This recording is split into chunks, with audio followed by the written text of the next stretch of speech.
Now we are going to discuss some algorithms for doing parameter search. In the previous video, we discussed a simple prototype for doing parameter search, and there are three major aspects for this algorithm that we need to be concerned with here. One is to determine whether or not we continue searching for parameters. We need to figure out how to get the parameters that we are going to evaluate as we iterate through this process, and then we need to figure out how we update the parameter search as we work through the space of possible settings of parameters. A very simple algorithm is the grid search, where we take a discrete set of settings of the values. So we take the learning rate, which is a continuous value, and we break it up into a number of settings. We just sample along this axis. And then we take the number of hidden units, which of course is an integer number, and we select what settings of the number of hidden units we want to evaluate. And we take every possible combination of hidden units and learning rate of the set that we've determined, and we simply iterate over these possible settings of the parameters until we exhaust this list. We do nothing to update the search because it's simply just mechanically moving from setting to setting to setting to setting. And this is a principled way to do parameter search, although we do have to be careful that depending on the discretization you choose in the learning rate, or which number of hidden units you decide to test, you could possibly miss this maxima. Now, looking at this contour plot, it seems like this setting or this setting, one of the settings in this range, are likely to be the best performing, and so we won't necessarily have the worst performance, but we will miss the best performance. So there are some reasons why we might want to avoid just a straightforward grid search, although it is an approach that does work to find you something useful. Another approach is to just randomly search in the space of parameters. So you you define probability distributions over the number of hidden units, over the learning rate, and you sample randomly from this distribution, and you select points in space. And you test them, and then you do nothing to update the search because you're just simply randomly sampling from the distribution every time. And then the stop condition is after a fixed number of steps. You could also stop if after a certain period of time your best performance has not improved, if you think you've reached convergence. And this algorithm has the advantage that you don't have to progress through that grid of samples in a mechanical way. And so you may well find maxima earlier on in your search. However, you could get a pathologically bad situation where you just somehow miss all the good settings, although with a long enough duration of iterations of sampling and testing, you should eventually approximately cover the search space.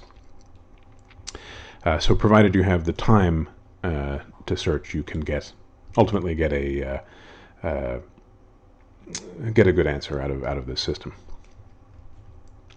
But we might notice that for the last two algorithms, we've done nothing to update the search after we've collected samples.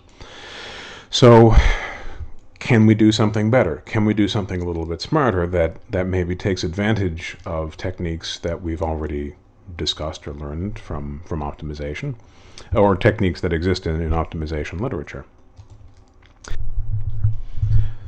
So sequential model-based optimization is a way of searching through the space of parameters that is guided by a history of how well you performed with previous versions of the parameters.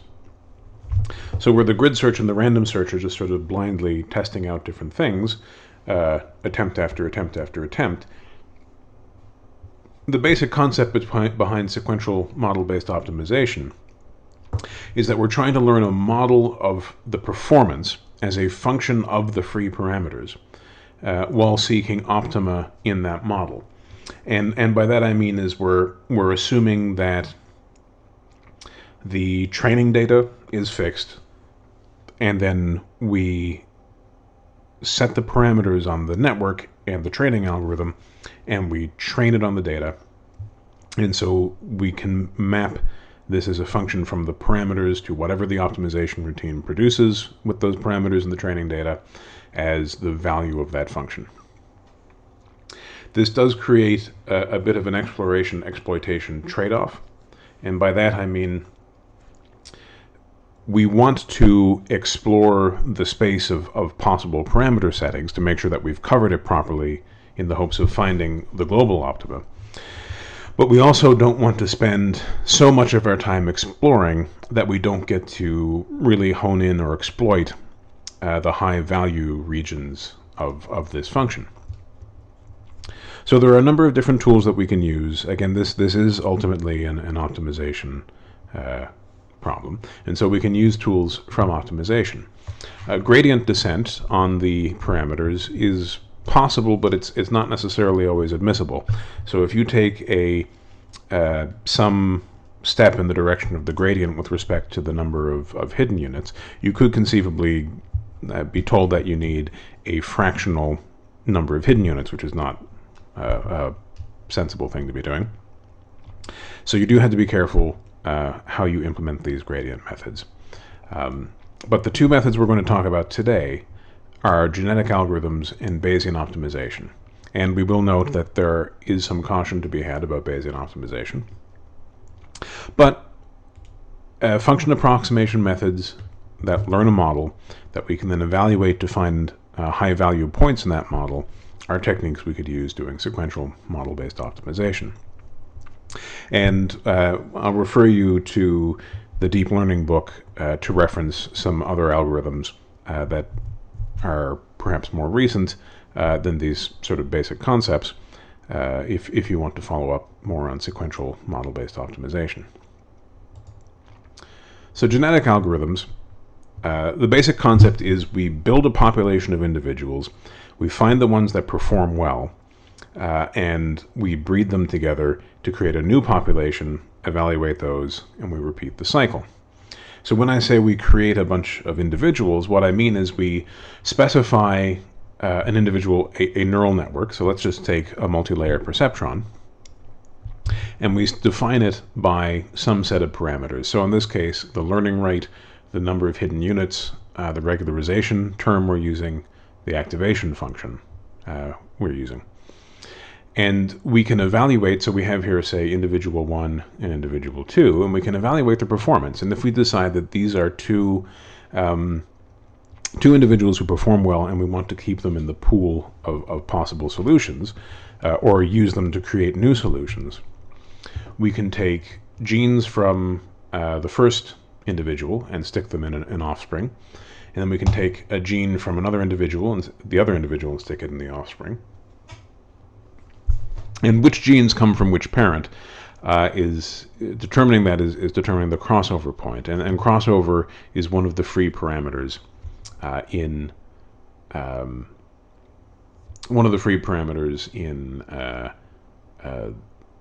the genetic algorithm. And the other thing we can do is mutate.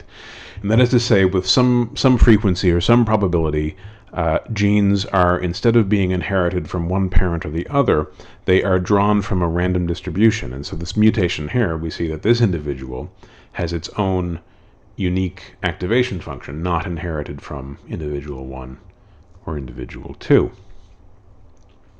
And so in this way, we create these populations of individuals, we're testing them, and over time, we want the population to converge on a solution. At least that's what we hope should happen. And that's why the stopping condition can be either a fixed number of generations or when we've seen performance converge. And so this is actually a fairly established technique. People have been using this since at least the 80s to design neural networks.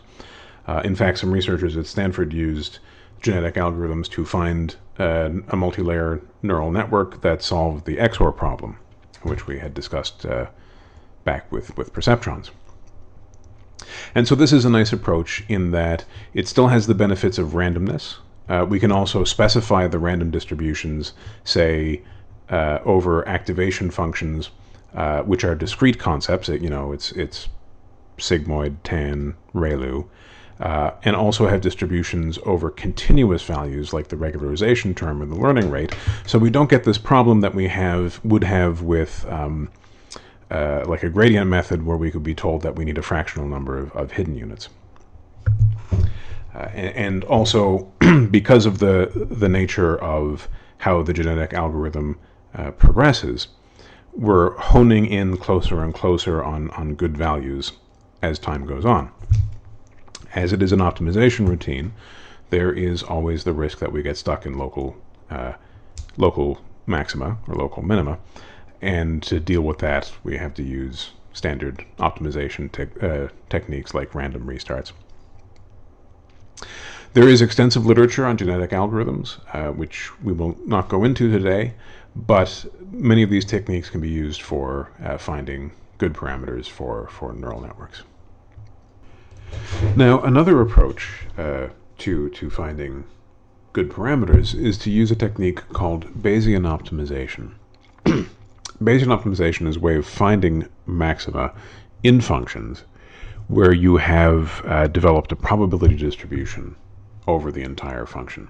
And in this case, we're going to use a technique called Gaussian process regression.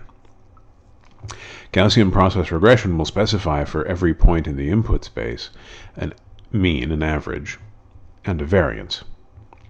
And what we're seeing here in this plot is the evolution of the Gaussian process model as more and more sample points, these little black dots, are taken of the target function, the desired function. So we're trying to learn this function here.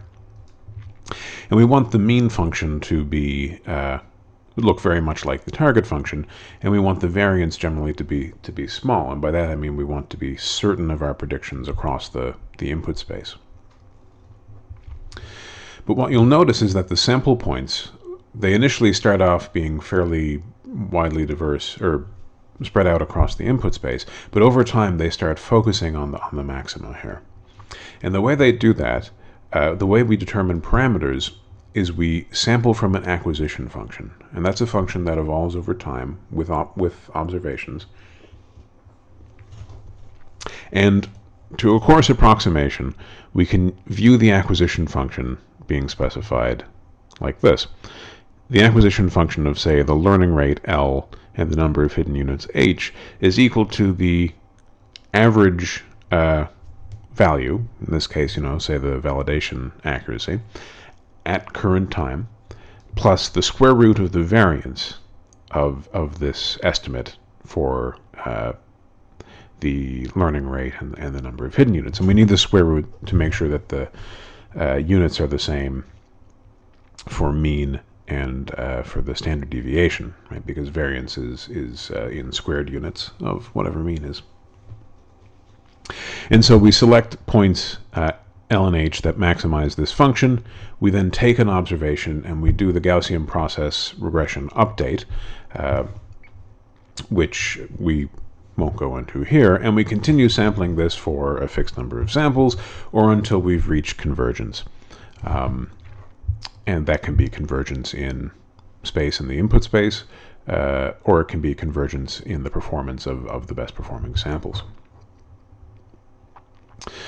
This graphic comes from the GitHub for the Bayesian optimization package that you can use to test this out on different functions, not just finding parameters.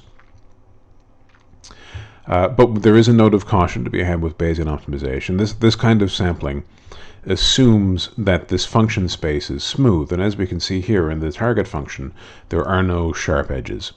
It is possible, at the very least, sharp edges in the target function will attract a lot of attention because it's trying to model a sharp drop-off with a smooth function, and to do that you basically need an infinite number of samples, and that can lead this kind of technique to go disastrously awry.